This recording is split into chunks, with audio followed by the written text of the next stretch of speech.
Dubai news one में आप तमाम लोगों को वेलकम करते हैं। आज की वीडियो उन तमाम लोगों के लिए बहुत ही ज़्यादा इंपॉर्टेंट है और बहुत ही बड़ी ब्रेकिंग न्यूज़ है, जो कि दुबई के अंदर मौजूद हैं, पाकिस्तानी पासपोर्ट रखते हैं और आईडी रखते हैं। उनके लिए यूएई गवर्नमेंट की जानिब से बड़े ऐलान को जारी किया गया है और एक सख्त कानून के बारे में कहा गया है कि अगर आप दुबई से अपने मुल्क छुट्टी नहीं आ सकते। इसी हवाले से आगे चल के मुकम्मल तर डिटेल्स आपको इसी शॉर्ट सी वीडियो के अंदर मिल जाएंगी।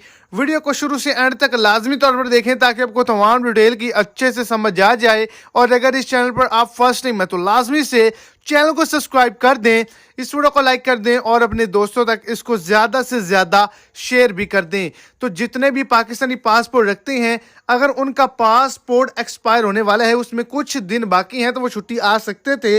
लेकिन अब नया कानून है, अगर आपका आईडी कार्ड एक्सपायर हो चुका है तो आप अपने मुल्क छुट्टी हरगिज़ नहीं आ सकते।